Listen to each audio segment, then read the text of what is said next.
Mixed voice. It's kind of a strange terminology. I mean, aren't all sounds a mix in one way or another? Today, in easy to understand language, I'm going to unravel the mystery that is mixed voice and give you a couple of suggested songs that will help you to access and practice a mixed sound. Stick around, I promise it'll be a lot of fun. Sound check. Check 1, check 2. Hi there everyone, my name is Dr. Dan. I'm so glad you took a moment to click on my video. Today we're going to take a look at mixed voice. Now you may have come across this term online a few times and like many others, you may have become confused by the term's use and application. It might be this same sense of confusion that caused Voice Essentials subscriber Aranava to leave this question on one of my videos. Hi Dr. Dan, this was a great video. Can you please do a video on the mix register? I hear people talk about it all the time, but no one ever demonstrates its use while singing. If you can make a video on it, or if you can just give me an example of a song where it is used by a singer and is clear enough to point out. Can do, so here we go. Okay, firstly, let's make sure we're all on the same page when it comes to defining what mix is. Mix, or mixed voice, is quite simply the term given to a mechanistic balance within the larynx. It's literally a mix somewhere between your chest voice and your head voice. Now, on the surface of it, that's all very easy, but the confusion for many is found in the very term itself, mix, because essentially, every sound that your voice makes is a mix to one degree or another. And it's for this reason that in my studio, I often use the term balanced to describe the register tonality that is neither head nor chest, but both. But I have to admit that I'm not 100% happy with that term either, because well, ultimately I want every sound that we make to have a good sense of balance. Now, if you can recommend a better term to replace mix or balance, I'm all ears. Leave a comment below. All suggestions will be eagerly read and responded to. Sound check. Now, in order to keep today's video a deal shorter than a postgraduate lecture in voice mechanics, allow me to direct you to a full explanation on voice registration that will detail how your voice works and how it moves through its 4 registers. The video, Head and Chest Voice Explained, describes not only the 4 registers, but also the movements that take place between the registers. Now, these 3 points are called transitions, and the transitions are mechanical gear shifts, the points at which the 2 primary registers, the thyroarytenoid, the TA muscle, and the cricothyroid, the CT muscle, naturally coordinate their mechanical balance. Now, simply put, the TA and CT muscles work with each other and equally against each other, kind of like a tug of war. It's a similar relationship to your bicep and triceps muscles. When I want to raise my arm, my bicep activates and contracts. At the same time, my triceps release their activation, slowly working with but against the bicep to coordinate even and steady raising of my forearm. Now, many of our muscles work in this tug-of-war kind of way. It's called an antagonistic and agonistic pairing. The TA and CT muscles work together in the same way. Typically, when singers talk about chest voice sounds, they are referring to a TA dominant mechanism. The TA muscles are winning the tug of war. A TA dominant note sounds like this. Ah, big and full bodied. The opposite is also true. Generally, when we talk about head voice, we refer to a CT dominant sound, and a CT dominant note sounds like this. But when the TA and CT muscles are equally activated by the voice, we then have a blending or a mix of both registrational qualities, which might sound something like this. Sound check.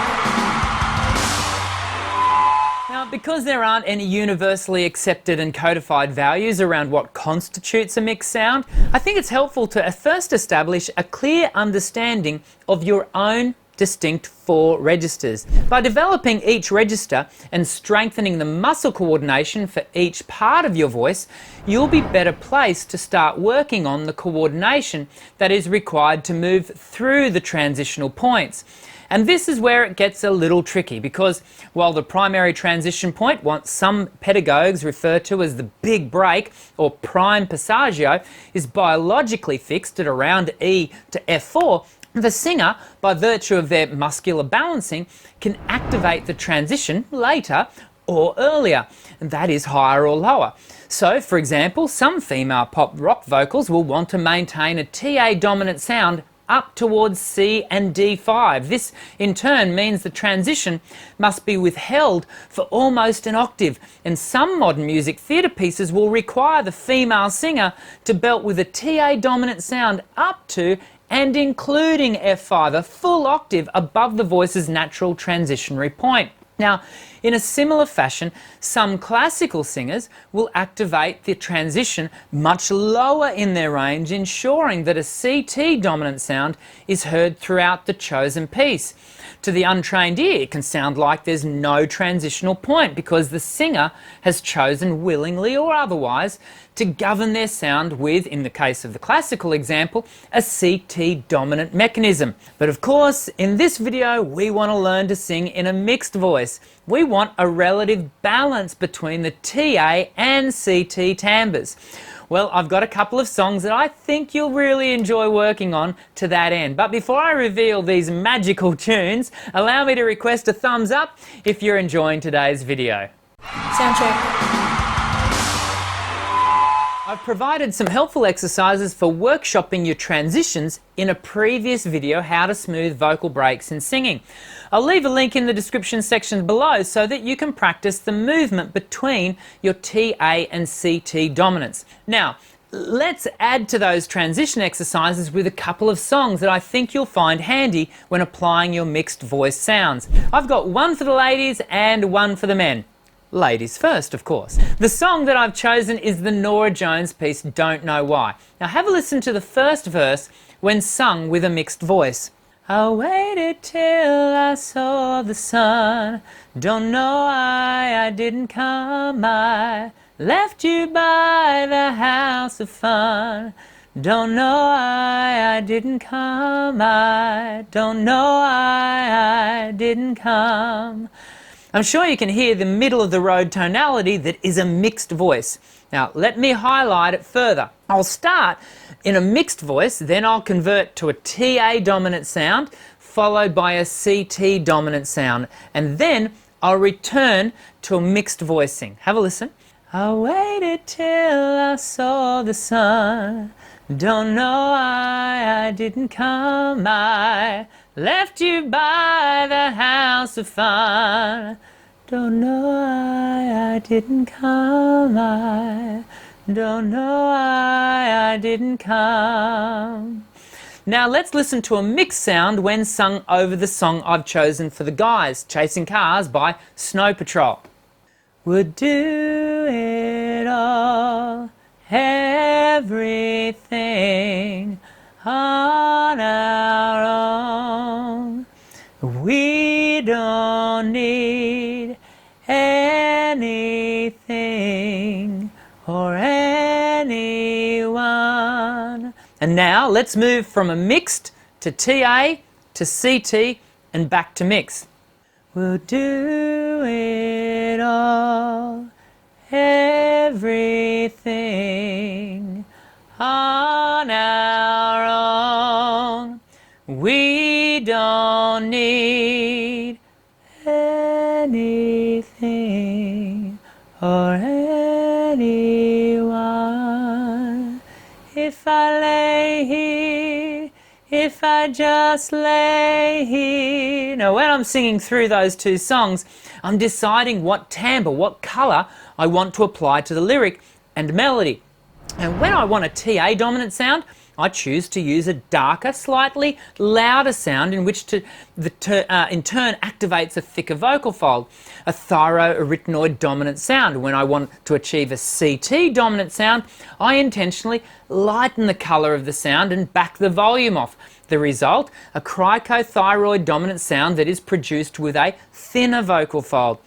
And again, when I want to sing with a mixed voice, I simply aim for a middle-of-the-road balance somewhere in between the TA and CT values I just outlined.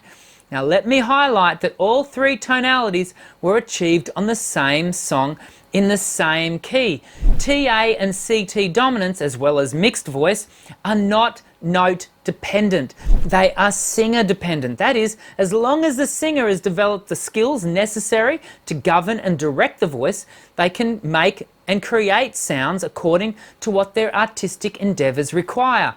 I wanted to simplify the whole subject of mixed voice. I hope that today's video hasn't unwittingly muddied the waters further for you. Leave me any questions in the comment sections below if you require further explanation. And as always, I'll do my best to provide extra clarification if necessary. And if this is the first time you've watched one of my videos, or if it's your second or third and you haven't already subscribed to the channel, allow me to encourage you to join our ever-growing community of singers from across the globe who, just like you, want to raise their voice in song. Simply hit the subscribe button on the Voice Essentials channel and I'll bring you new videos each week designed to develop your voice and improve your sound. I'll see you in the next Voice Essentials video. I'm Dr. Dan. Sing well.